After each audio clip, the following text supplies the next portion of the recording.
Bonjour à tous et bienvenue dans ce nouvel épisode du podcast sur le terrain de Jumpstart Studio. Donc aujourd'hui, format interview avec Jean-Baptiste et Alexis. Donc c'est la première fois qu'on est trois sur ce format-là. Donc on va voir comment la discussion se passe et comment les échanges vont. L'objectif, voilà, c'est que ce soit le plus naturel possible. On va parler aujourd'hui de service client sur les réseaux sociaux, puisque Jean-Baptiste et Alexis travaillent dans le domaine au sein de l'agence Fondever. Avant de vous présenter, je vais me présenter. Moi, je suis Jordan, le fondateur de Jumpstart Studio. On est une agence de création de contenu et de gestion de réseaux sociaux basé sur Lyon et on travaille principalement avec des acteurs du sport et du divertissement. Les gars, à vous de jouer. Qui veut débuter pour se présenter, dire qui il est, son passé, ses passions. Voilà, pas forcément, on rentre pas trop dans le pro, plus vraiment le perso, si vous Alors, voulez. si on reste sur le perso, on va laisser la main au plus ancien. Je pense que c'est... C'est toi le plus bien ancien commencer, oui, c'est moi le plus ancien, ça se D'accord. voit pas. Mais... oui, j'ai maintenant 15 ans d'expérience professionnelle, enfin plus de 15 ans. Donc moi, je suis chez Foundever, je suis Global Social Media Lead, donc je suis en charge de l'offre social media du groupe. Et j'accompagne en fait toutes les fonctions commerciales et toutes les fonctions de production sur ces projets en fait de réseaux sociaux, d'accompagnement sur la partie service client réseaux sociaux. Et avant ça, j'ai fait des agences classiques, des agences digitales de type Even, Réputation Squad, donc en tout ce qui était gestion des réseaux sociaux. Mais alors là, plutôt le côté, on va dire, traditionnel avec la création de contenu, les ads et tout ce qui est aussi influence. Tu as toujours été dans les réseaux sociaux ? Tu as jamais eu d'autres expériences ? Alors j'ai commencé par du référencement naturel. D'accord. Mais ça s'est très vite après, je suis très vite allé sur la partie social media. Jamais connu l'annonceur non plus ? Tu as toujours été en agence ? Alors j'ai été en régie pendant 1 an chez Peugeot, Peugeot International, donc c'était vraiment chouette, j'ai vraiment vu l'autre côté de la barrière avec la gestion en fait, de tout l'écosystème social media de Peugeot et j'ai connu aussi le début de leur programme influence, donc ça c'était vraiment intéressant. Comment on reviendra JB après sur la présentation, mais comment tu vis l'évolution ? Parce que je suppose que du coup ça fait longtemps que tu es dans le milieu. Les réseaux sociaux ont beaucoup évolué depuis leur création. Comment tu vis ça et comment tu t'adaptes toi personnellement à ces changements ? Alors moi, ce que je fais maintenant, pour moi, ça, je perçois un peu plus la valeur ajoutée pour le client final. Avant ça, moi, j'étais plus orienté, on va dire, communication, marketing. Donc, il y a une valeur plutôt pour la marque, mais en tant que consommateur, on n'est pas sur une valeur, on va dire, ça ne va pas lui changer la vie s'il ne voit pas une pub ou une autre, ou s'il ne voit pas un contenu. Alors que là, ce qu'on est en train de faire, en fait, c'est du serviciel. Donc, c'est vraiment changer en fait, le rapport entre la relation en fait, entre l'utilisateur et la marque. Donc si la personne est en difficulté, si elle a besoin d'aide, si elle a besoin de conseils, c'est vraiment créer une relation qui pour moi a plus de valeur que juste un lien, on va dire, affectif de manière un peu fake où on le bombarde de contenu sans forcément avoir une finalité en soi. Là, nous, ce qu'on fait, c'est vraiment, il y a toujours une finalité, c'est vraiment faire en sorte que la personne, en fait, elle puisse utiliser les services ou les produits de la marque. Ok. Du coup, Jean-Baptiste, est-ce que tu peux te présenter, nous dire qui tu es et ce que tu fais au sein de Foundever ? Déjà, merci de nous donner la parole avec Alexis. On est ravis de pouvoir échanger avec toi et toute l'équipe de Jumpstart. Moi, je suis arrivé dans le groupe Foundever il y a un peu plus de 7 ans maintenant, presque 8 ans, pour gérer initialement toute la partie liée aux réseaux sociaux, donc vraiment de la conception de stratégie et d'animation sur les réseaux sociaux pour certaines grandes marques qu'on avait en tant que clients. Et puis au fur et à mesure des années, on s'est rapproché du groupe Foundever qui est spécialisé dans l'expérience client et l'externalisation de la relation client. Au début, c'était pas Foundever du coup ? Ah non, nous on était une agence digitale qui était une des filiales du groupe. On était vraiment la filiale digitale en fait, du groupe Foundever et on était là pour digitaliser toute l'expérience client et la relation client. Puisque les canaux ont vraiment évolué sur cet univers de relations clients, passant du téléphone plus traditionnel aux canaux plus modernes, plus innovants comme les réseaux sociaux. Donc on a opéré cette transition et ce changement au sein du groupe. Et puis depuis quelques années, on a vraiment été réinternalisé au sein de ce groupe-là pour faire partie intégrante en fait, du groupe et apporter notre expertise autour de cette transformation et accompagner les clients sur l'évolution des canaux dont les réseaux sociaux font partie. Et du coup, avant ça, qu'est-ce que tu as fait ? C'est quoi ton expérience avant ça ? Alors moi, j'ai un ADN qui est proche du vôtre, parce que je suis issu du milieu du sport. J'ai eu l'opportunité de bosser en agence de communication dans l'univers du sport. Donc d'abord pour accompagner les athlètes dans leur communication, dans leur e-réputation, comme on appelait ça il y a une dizaine d'années, notamment sur le développement de leurs réseaux sociaux, à l'époque où les réseaux étaient encore naissants et grandissants. Donc j'ai d'abord débuté sur cette approche-là, de trouver des partenariats pour eux, les accompagner sur des événements et aussi gérer donc toute leur présence sur les réseaux sociaux. Et puis avec cette agence Icône Communication qui est basée à Aix-en-Provence, on a développé une offre vraiment dédiée à l'accompagnement de personnalités. Okay. Et donc c'est ce qui m'a permis de pouvoir intégrer ce milieu des réseaux sociaux tout en gardant cet ADN lié au sport, qui m'a ensuite permis de venir sur Paris pour rejoindre les équipes de TSC à l'époque, de Social Client, pour accompagner un client dans le milieu du sport qui était la Française des Jeux. Donc tout s'est bien marié il y a une petite dizaine d'années maintenant. Et pourquoi tu as fait le choix de bifurquer à un moment donné vers une expérience hors sport, même si vous avez, je suppose, peut-être des clients sportifs ou en lien avec le sport En fait, c'est l'opportunité, le sens de l'histoire. On s'est vraiment développé avec TSC sur cette approche de gestion des réseaux sociaux à une époque où on recevait de plus en plus de briefs liés à ces demandes-là, donc d'accompagnement des marques sur les réseaux sociaux.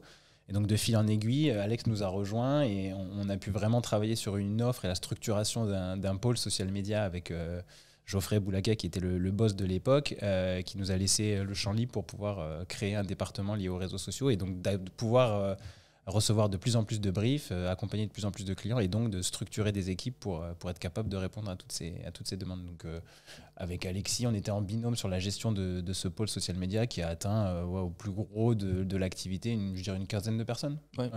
Aujourd'hui, c'est combien de personnes dans le Alors, dans le pôle ? C'est un peu différent puisqu'on a vraiment été réinternalisé au sein de Fandever. Donc, on a pu cette même organisation. Okay. Mais peut-être qu'on en parlera tout à l'heure. On a beaucoup de collaborateurs qui ne sont pas directement sous nous, entre guillemets, ou dans nos équipes, mais qui bossent sur ces problématiques de conversation sur les réseaux sociaux.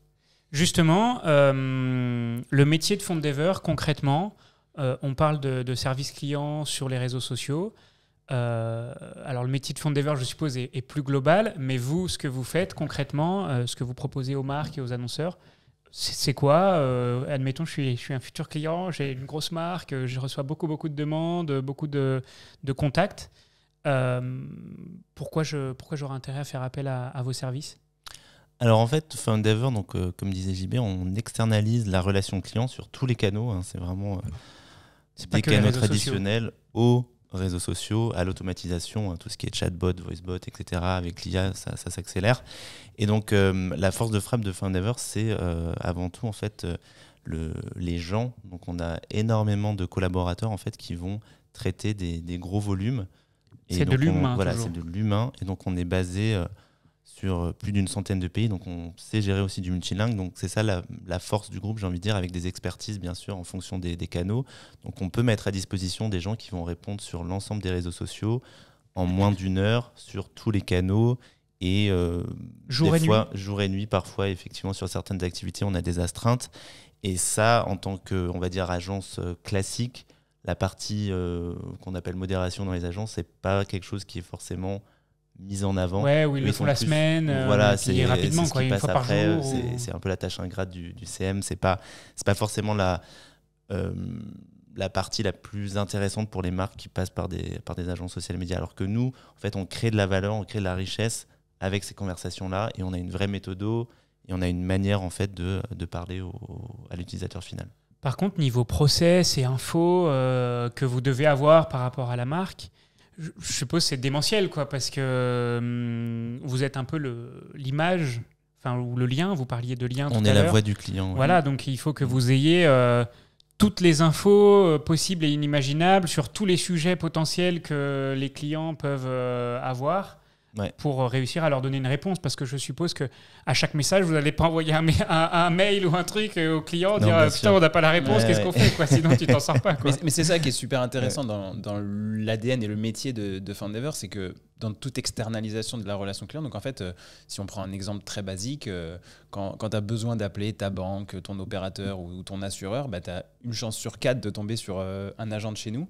Parce qu'Alex, on en a parlé tout à l'heure, mais on est un peu plus de 170 000 collaborateurs dans le monde, donc on est une énorme boîte. Et l'idée, c'est qu'on puisse s'approprier chaque discours de marque, parce que quand tu appelles ton assureur ou ta banque, tu as envie que la personne qui soit de l'autre côté du fil puisse être au courant de tout ton dossier, puisse parler en tant que la marque, et on est vraiment les représentants de la marque. Donc quand un client nous confie sa relation client, on doit être capable de s'intégrer, de s'immerger complètement dans cet univers. Et en fait, on est les yeux, les mains, les oreilles des marques qui nous confient toutes leurs relations clients à l'externe. Mais l'onboarding, du coup, il dure des mois, quoi. Genre, vous signez un nouveau client. Non, alors on a des process, on a des formateurs, on a aussi des outils qui facilitent tout avec des systèmes de boucles de réponses qui sont déjà intégrés dans des outils, dans des bibliothèques en fait, de données. Et donc, en fait, ça c'est facilité, surtout si on a déjà des activités chez ce client-là. Ça peut être le téléphone, par exemple. Donc, on arrive plus facilement à intégrer des nouveaux collaborateurs sur des nouveaux canaux.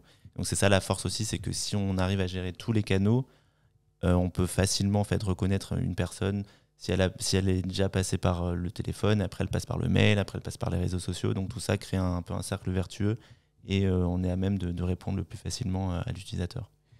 Concrètement, parce que ceux qui nous écoutent, c'est des DIRCOM ou des responsables com. Concrètement, j'ai beaucoup de messages. Je travaille pas avec, j'externalise rien, ni le téléphone ni rien. Demain, je veux travailler avec vous. Comment ça se passe? On signe? Comment ça se passe? C'est quoi les étapes, les grandes étapes? Vous n'êtes pas obligé de rentrer dans tout le détail, mais les grandes étapes de... Déjà, ça va bien se passer parce qu'on bosse déjà avec beaucoup de gros clients. On a la chance d'être un des 3-4 grands acteurs dans le monde sur ce secteur-là. Donc, on a la chance de bosser avec des super belles marques. Et comment ça se passe? Ça se passe assez facilement. Enfin, les process sont assez longs en démarrage de mission, quand on a des appels d'offres ou des compréhensions de briefs. Une fois que tout est signé, l'idée c'est qu'on puisse être opérationnel le plus rapidement possible, d'apporter une vraie valeur ajoutée aux clients qui nous confient toutes leurs relations clients, qu'on leur apporte la vision qu'on peut avoir sur les nouveaux canaux, où se trouvent leurs consommateurs, où se trouvent les discussions et les conversations que sont créées par leurs consommateurs finaux. Donc, après toute cette phase d'audit, de compréhension d'où sont les conversations, nous, on vient apporter des process, on vient apporter des solutions et toute une méthode qui nous permet de pouvoir être opérationnel très vite. Et opérationnel, c'est être capable de pouvoir traiter sur des canaux. Alors nous, ce qui nous intéresse aujourd'hui, c'est plus la partie digitale et social media, mais c'est de comprendre l'écosystème, de comprendre les canaux sur lesquels les marques sont présentes. Est-ce qu'ils ont une présence sur Facebook, Instagram, TikTok, etc. Sinon, comment on peut nous les aider à montrer qu'il y a des conversations qui sont présentes sur ces canaux et comment on va faire pour pouvoir les traiter, de quoi parlent ces conversations, et derrière apporter tout un process, et alors ce qu'on appelle en langage très parisien les guidelines, donc vraiment les boucles de réponse, comment on doit traiter une conversation qui arrive, est-ce que c'est un message positif, un message négatif, un message neutre. Derrière, on va venir créer avec la marque tous ces arbres de décision qui vont nous permettre d'être hyper efficaces et de répondre dans un temps très réduit, parce que c'est vraiment notre valeur ajoutée, d'apporter une réponse super rapide sur ces canaux. Je suppose qu'il y a une partie technique aussi pour avoir accès au dossier des clients, dans le sens où typiquement, je dis une bêtise, mais je contacte quelqu'un de chez Red by SFR. Même s'il est de Foundever, il faut quand même qu'il ait accès à mon dossier pour voir les anciens échanges, etc. Donc il y a cette partie-là aussi à gérer, je suppose, avec vos clients. Oui, bien sûr. Alors, nous, on passe souvent par des outils type Sprinkler, qui est un outil une plateforme en fait, d'engagement. Et ces outils, la plupart du temps, ils se connectent aussi avec les CRM. Trop bien.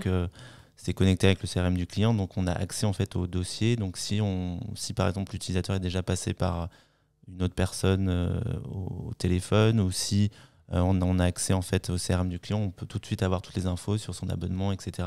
Peu importe le CRM, voilà. Vous avez un outil qui centralise tout et qui permet de... Exactement. Ok, super. Ça, c'est une sorte de méga agrégateur de conversations. qui nous permet de récupérer tout ce qui se passe, toutes les mentions, tous les commentaires, toutes les interactions qu'il peut y avoir sur n'importe quel canal qui soit social ou même sur d'autres plateformes digitales.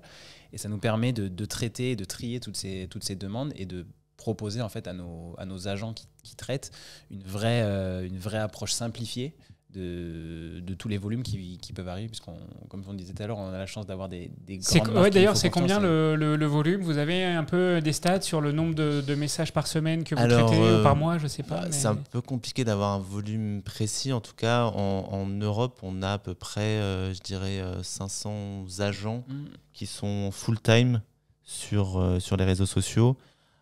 Donc, ça peut varier on accompagne un grand groupe de beauté en France et je crois qu'ils sont à peu près 5000 interactions par mois. Et donc ça inclut dedans messages positifs, messages neutres, messages négatifs, parce qu'on traite tout. Bien sûr. On ne traite pas que la partie négative. Que les gens qui se plaignent. Client. Contrairement aux autres canaux, nous on traite aussi ce qui est positif, alors que sur les autres canaux, les gens ils vont pas appeler pour...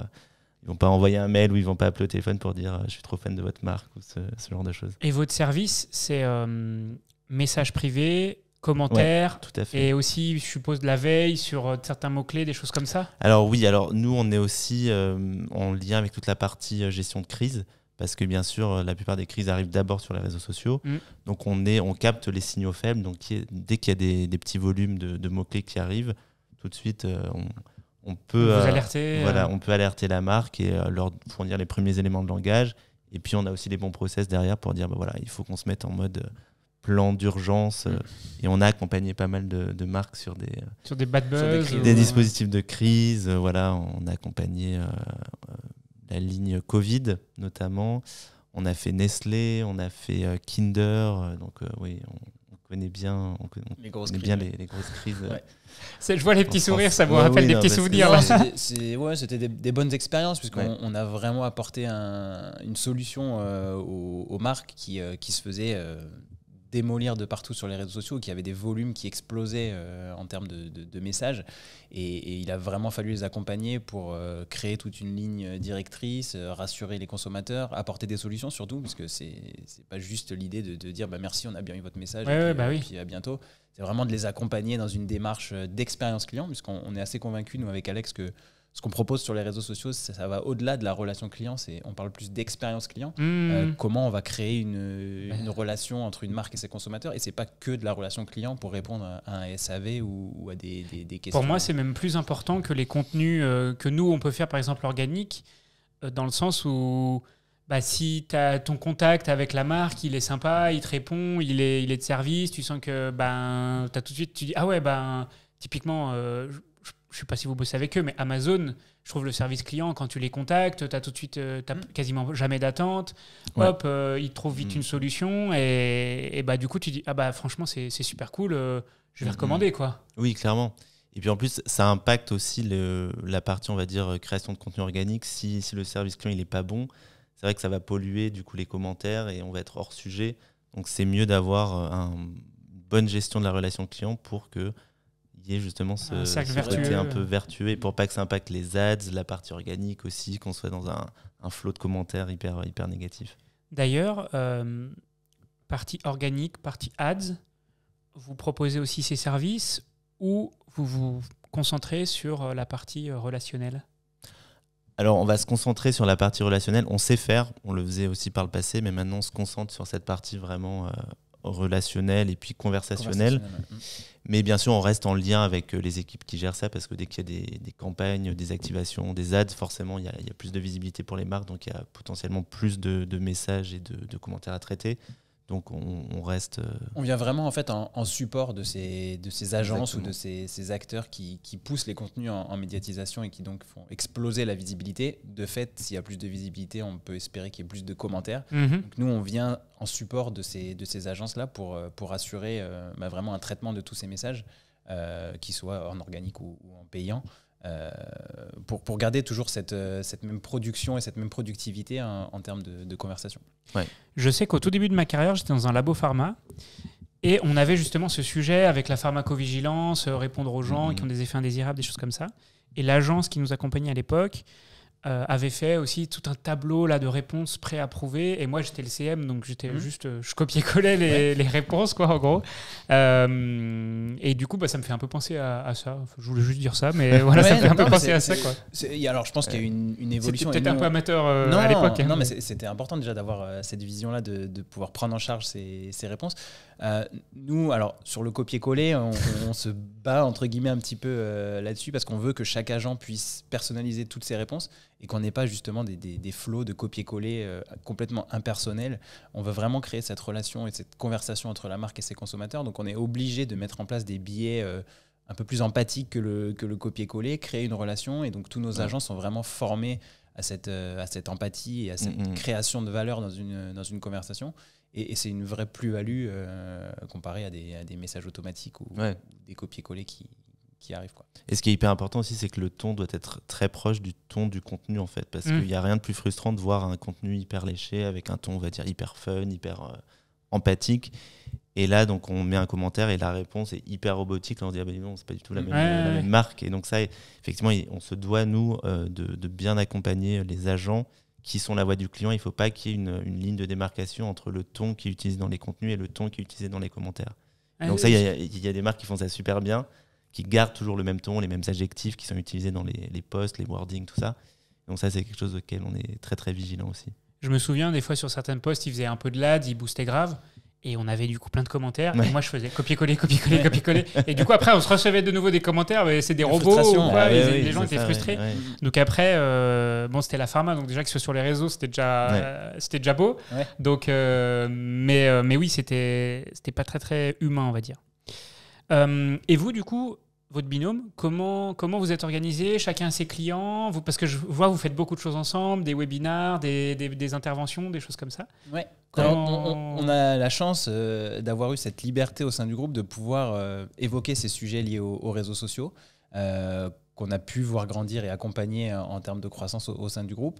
Donc on nous a laissé l'opportunité de pouvoir nous organiser un peu comme on voulait pour la création de cette offre et de cette valeur ajoutée.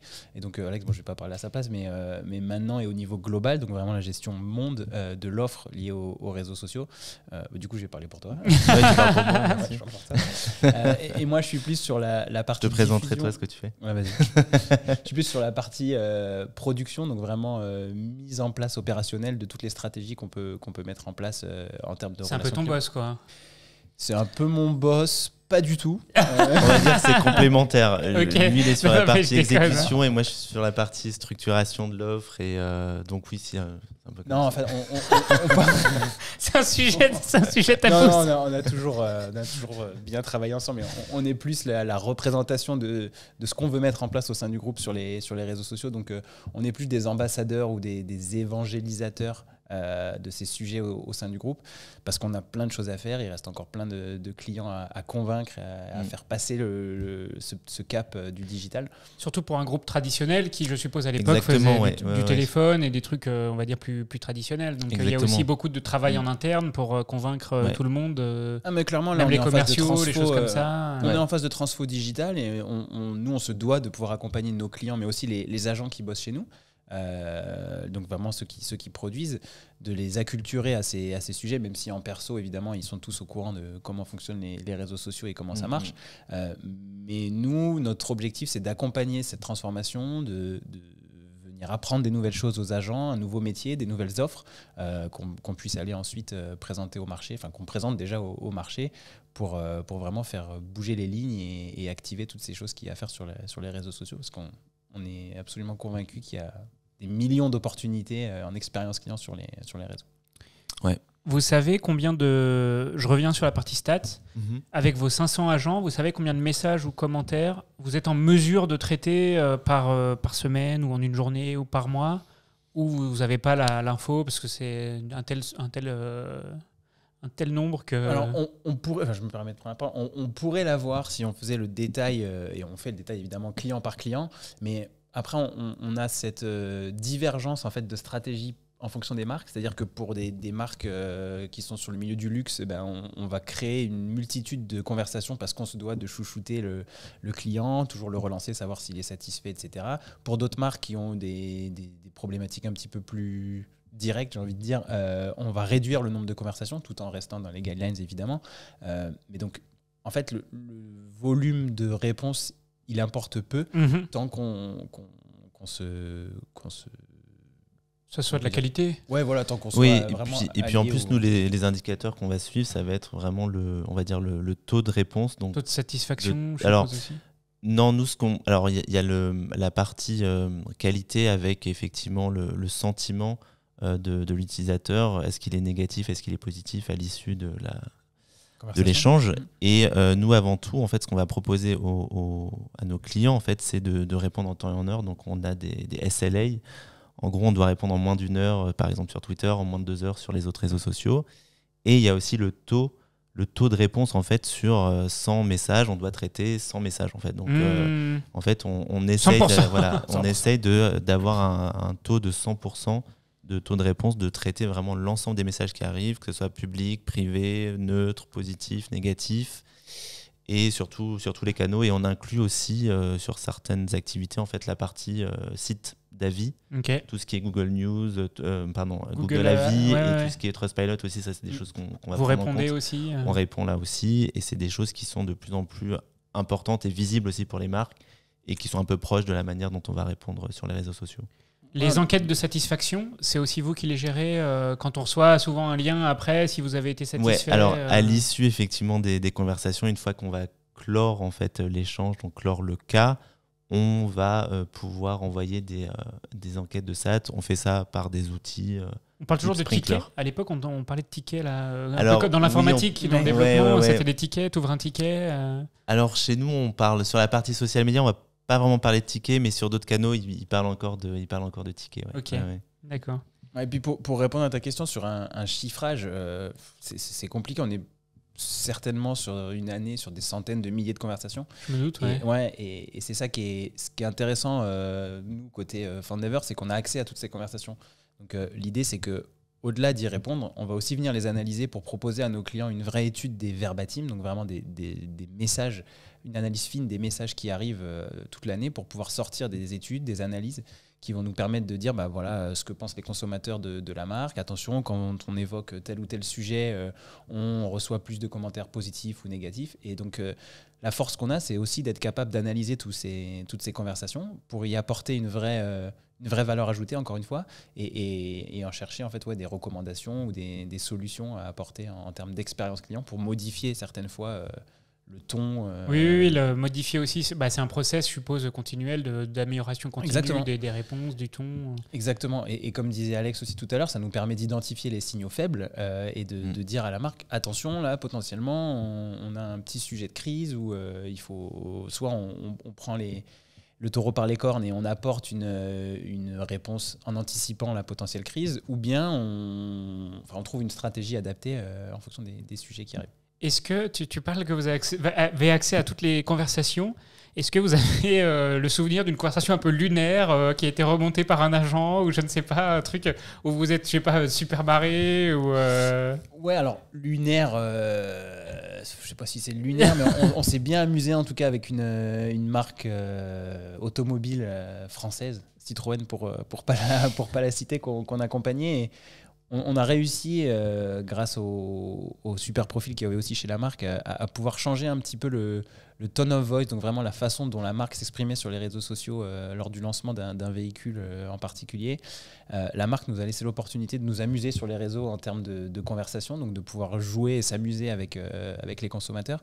Et ouais, j'ai un souvenir qu'on s'était bien marré avec les équipes parce qu'on avait créé du lien avec plein d'autres marques de l'univers français. Et donc Citroën répondait à des marques comme Danette, Badois, et on avait vraiment créé ce petit écosystème de marques plutôt fun sur les réseaux sociaux qui avait vraiment marqué les consommateurs en disant que c'est super Citroën ce que vous faites, vous avez vraiment dépoussiéré votre image. Oui, il y avait un côté autodérision qui était assez sympa. Ouais. Genre, je me rappelle les utilisateurs qui arrivaient et qui disaient ouais, votre voiture elle ressemble à un pot de yaourt ou et hop là on taguait Danette, ou ça ressemble à la voiture de Oui et puis et donc nous bien sûr nos équipes rentraient dedans et puis étaient dans côté vraiment autodérision, et ça la marque nous l'autorisait alors que d'habitude ils étaient un peu plus frileux, mais bon là c'était vraiment parce que Poisson d'avril, vous pouvez peut-être proposer de faire des poissons d'avril aux gens qui envoient des messages le 1er avril à vos clients. Ouais, ça c'est la martingale de toutes les marques à cette date-là. Mais c'est vrai que là, du coup, ça fait un peu écho à ce qu'on racontait, c'est qu'on est rentré par la conversation, donc on devait traiter toutes les conversations qui arrivaient sur les réseaux sociaux. Et par notre expertise, notre analyse des messages qui arrivaient, on a réussi à transformer un petit peu cette stratégie et de faire en sorte que, au-delà de proposer des réponses, on a vraiment proposé une expérience aux consommateurs qui venaient sur les réseaux justement parce qu'ils avaient kiffé ce petit jeu avec les marques et donc avait vraiment créé une communauté autour de cette marque et de cette voiture. Et donc on avait rempli tous les objectifs d'expérience client mais aussi de conversationnel puisqu'évidemment on continue à traiter tous les sujets relatifs à la relation client. Qu'en est-il de la complémentarité avec justement la gestion organique? On en a déjà un petit peu parlé, mais aussi avec la création de contenu. Est-ce que vous créer du contenu, de la vidéo, de la photo, et est-ce que ça fait partie de votre stratégie? Alors nous, maintenant, la partie création de contenu, on essaie de la focuser en fait sur la partie relation client. Donc on a un terme qu'on aime bien, c'est le social care content. En fait, c'est de créer du contenu pour aider les utilisateurs. Donc à la place de leur envoyer un FAQ hyper chiant ou des paragraphes de texte, en fait, on essaie de transformer ça en contenu un peu facile à digérer, en Reels, GIF, en Reel, en petites pastilles vidéo. Et ça, c'est quelque chose qui est plus facile en fait à lire, à récupérer tuto, par un tuto en fait, c'est exactement. ça. Au lieu de renvoyer en fait l'utilisateur vers un lien, vers un site, vers quelque chose de très chiant qui le fait sortir de l'écosystème dans lequel il est. Là, on lui envoie en fait un contenu un peu sympa, un GIF, un peu avec les couleurs de la marque, quelque chose de ce style. Ok, trop bien, trop bien. Il y a eu une évolution il y a quelques années, c'est les chatbots, avec des réponses automatiques, notamment sur Messenger, surtout sur Messenger d'ailleurs, je crois, et Instagram. Il y en a aussi sur Twitter. Il y en a aussi sur Twitter. Comment ça a fait évoluer votre métier?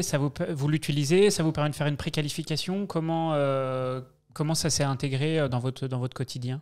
Alors les chatbots, effectivement, c'est quelque chose qui est pas récent. Hein, ça date d'il y a 10 ans maintenant, je pense. Bon, je suis plus à la page. Mais à la base, c'était vraiment, on va dire, c'était du basique. Hein, c'était des réponses avec des mots-clés, on va dire. Et puis plus en fait l'IA a progressé et plus c'est devenu vraiment des outils performants.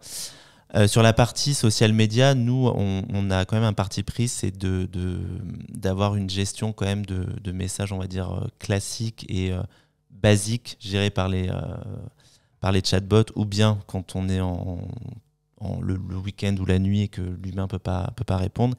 Et dès qu'il s'agit en fait de répondre à des choses un peu plus complexes, là, du coup, on essaye de passer la main plutôt vers l'humain. Donc, on va dire que ça va effectivement faire une préqualification ou bien répondre juste à des choses très très basiques que la personne pourrait trouver sur le site web mais n'a pas vraiment le courage de chercher.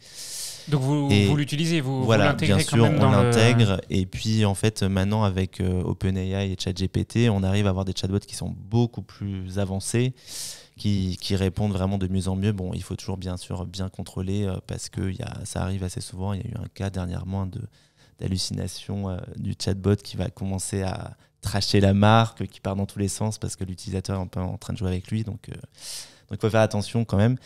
Mais nous, dans notre parti pris, en fait, c'est de s'en servir. C'est complémentaire. Ça ne va pas remplacer l'humain, en tout cas pas maintenant.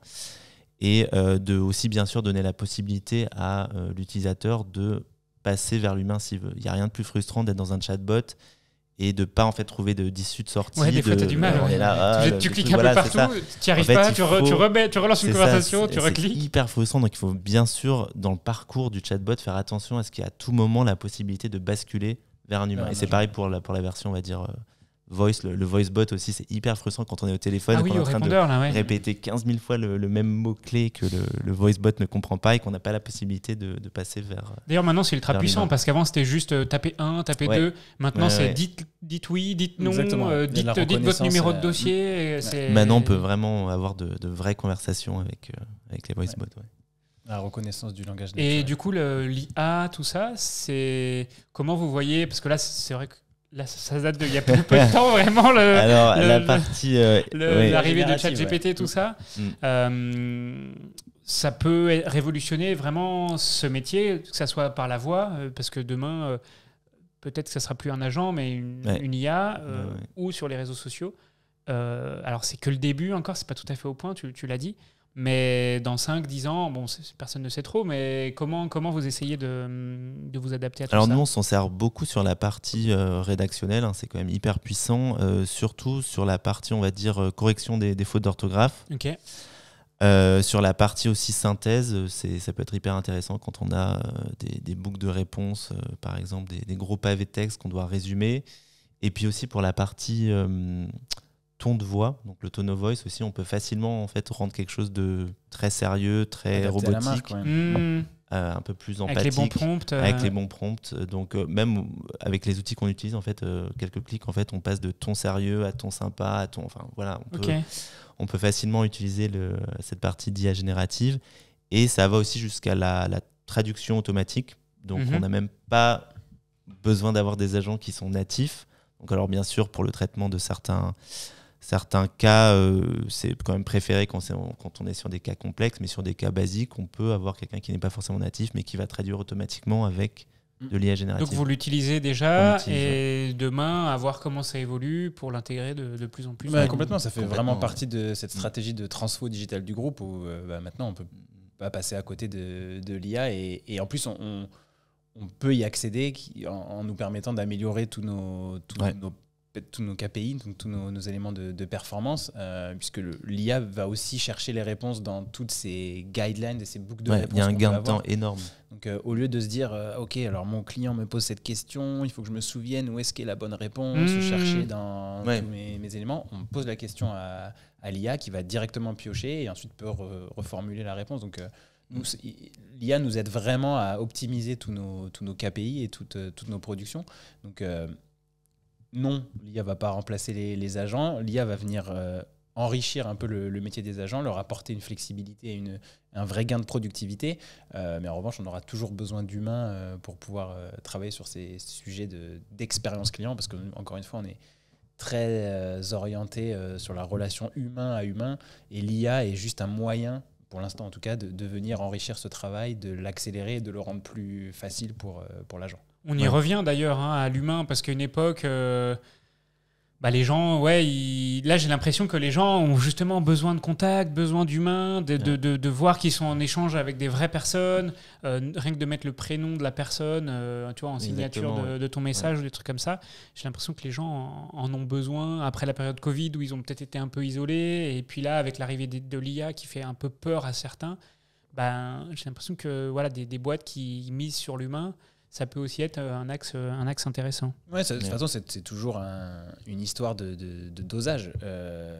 L'humain doit être accompagné de l'IA, et l'IA doit être accompagnée de l'humain. Et puis tout dépend ce mix et ce dosage que tu vas mettre en place. Mais pour nous, en tout cas, sur un métier d'humain, les agents ne vont pas disparaître. Ils vont être plus performants, ils vont être améliorés, et ils vont se consacrer à des tâches avec beaucoup plus de valeur ajoutée. Et ce qui va permettre d'améliorer tout notre univers. Mais encore une fois, on est sur une vraie transfo de nos métiers, de l'univers. Ouais. Tous les grands acteurs de tous les métiers. De tous les métiers. Nous, on a vraiment quand même un axe très orienté sur l'humain. La grande majorité de nos collaborateurs sont des agents. Donc il faut qu'on puisse leur apporter des vrais outils qui permettent de traiter mieux sur des canaux différents. Les réseaux sociaux, tu en as un qui sort tous les mois. Donc comment tu fais pour appréhender tous ces canaux? L'IA va permettre de collecter différentes sources et assurer qu'on couvre en fait un écosystème très global sur les réseaux sociaux. Donc l'IA, c'est un vrai moteur pour nous, un vrai accélérateur pour les agents, et pour améliorer la qualité de ce qu'on peut proposer en termes de réponses sur les différents réseaux. Dernière question, les gars. Est-ce que vous avez 3 conseils pour les DIRCOM qui nous écoutent pour avoir une relation client excellente sur les réseaux sociaux, ou même sur tous les canaux? C'est quoi les conseils clés que vous donnez à vos clients, sans dévoiler de secrets, bien sûr, mais... Alors, moi, un de mes conseils, ça serait vraiment d'aller regarder où sont les conversations, parce que très souvent, en fait, ils ne sont pas au courant qu'il y a des conversations en fait, dans certains sites, certains réseaux sociaux. Et donc, ils vont se dire « Ah oui, non, mais on ne se concentre pas trop sur ce réseau. » Mais en fait, quand on va, par exemple, sur un TikTok où ils vont créer du contenu, mais ils se disent « Ah mais non, mais ça, c'est pas trop sur notre partie relation client, on ne va pas gérer. » En fait, on se rend compte qu'il y a des volumes de gens qui sont en attente d'une réponse. Pareil sur les sites d'avis aussi, il y a énormément de gens qui posent des questions, des fois hyper basiques, et il n'y a pas de réponse. Et moi, ça me fait penser à une étude que j'avais vue aux États-Unis, en fait, où ils expliquaient que dans le monde du retail, il y avait un manque à gagner, en fait, je crois que c'était de 4 milliards du fait de ce ghosting, en fait, de ces clients, en fait, qui vont parler, mais qui parlent dans le vide parce que c'est pas pris en compte. Donc, il y a déjà de voir, en fait, où sont vos clients, où ils s'adressent, et de prendre ça, en fait, comme des points de contact.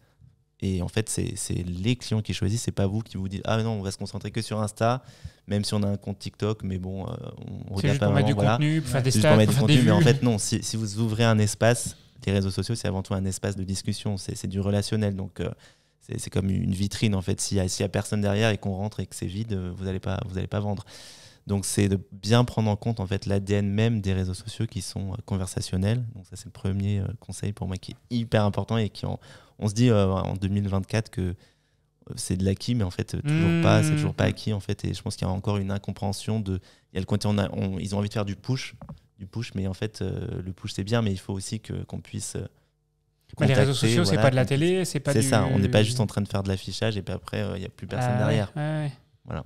Premier conseil. JB, t'en as un, toi? Ouais, moi j'ai un conseil qui rejoint un peu celui d'Alex, mais qui serait d'arrêter d'appeler les réseaux sociaux des canaux innovants. C'est quelque chose qu'on entend très souvent. On chez entend nous aussi, hyper souvent, oui, c'est des canaux innovants, Ouais. mais les réseaux sociaux, ça n'a plus rien d'innovant maintenant. Ça Facebook a fêté ses 20 ans. Voilà, ça n'a plus rien de moderne. C'est des canaux actuels où les consommateurs sont présents, posent des questions, et il faut vraiment prendre ces canaux-là comme étant des canaux principaux de contact. Alors là, on s'adresse plus à des personnes qui sont issues du milieu de la relation client, Bien sûr. mais se dire que les réseaux sociaux, maintenant, sont des véritables mines d'or en termes d'infos et de conversation, et qu'on peut plus fermer les yeux et se dire les réseaux sociaux, c'est très bien, continuez à faire vos posts et puis ramenez-nous des followers.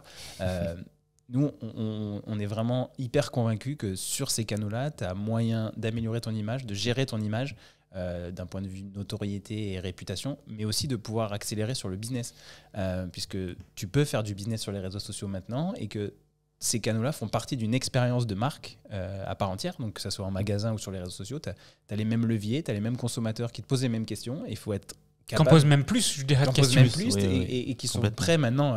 On a vraiment passé cette ère de la découverte de la vente sur les réseaux sociaux, où on a vraiment des business, du chiffre d'affaires énorme qui est généré sur les réseaux sociaux. Il faut être capable d'appréhender ces canaux-là avec les bonnes stratégies, et donc assurer et présenter une expérience client de qualité aux consommateurs. Ça me semble être primordial dans une roadmap, ou en tout cas une stratégie à mener dans un service client. Donc le conseil, c'est appréhender les réseaux sociaux comme un canal principal de communication, de conversation et de relation client, parce qu'il y a d'énormes opportunités, notamment business, à aller chercher. Écoutez, il me semble qu'on a fait le tour de tous J'ai les un sujets que je m'étais troisième noté. Ah, t'as un troisième conseil. Ah, ça t'a inspiré. Oui, sur le côté données, je pense que c'est hyper important. Les DIRCOM, les directeurs marketing sont hyper friands de données. Ils adorent passer par des instituts de sondage, par des panels, des enquêtes, tout ça, qui sont très très coûteux. Mais en fait, ils ne se rendent pas compte qu'il y a toutes ces données qui sont déjà accessibles sur les réseaux sociaux, sur la partie publique. Tout est là. Et sauf que c'est inexploité. Je crois que c'est à peu près 90% des données social media sont, on va dire, dark, sont inexploitées par les marques. Et en fait, dès qu'on rentre dans des logiques de social listening, de regarder en fait quelle est la voix du client sur les réseaux sociaux, on peut récupérer énormément d'insights et comprendre en fait qu'est-ce qui ne va pas dans notre parcours utilisateur, qu'est-ce qui ne va pas dans nos produits, dans nos services, comment réorienter la partie éditoriale de notre marque. Et tout ça, à mon avis, représente une énorme richesse qui est souvent inexploitée par les marques. La puissance des données. Ouais, complètement. Et tout est là, en fait, tout existe, mais c'est juste que c'est s'appuyer sur les données social media, quoi. Exactement. Ok. Voilà. D'autres conseils? Non, ça me semble assez clair. Non, mais pas que j'aille conclure alors que vous avez d'autres conseils. Hein. Non, c'est bon. Moi, au-delà, c'est bien. Tant non, mieux. le reste, c'est secret. En tout cas, merci beaucoup, Alexis et Jean-Baptiste. C'était super sympa, une super discussion. On a passé un bon moment. J'espère que vous aussi. On se dit à très très bientôt. Merci encore de nous avoir donné beaucoup. l'opportunité de présenter tout ça. Merci à vous et merci Alexis pour l'accueil encore une fois, c'est très sympa de ta part. Et puis moi je vous dis à dans une quinzaine de jours pour un prochain épisode du podcast. Merci beaucoup à tous les deux et à bientôt. À plus tard. Ciao. À bientôt.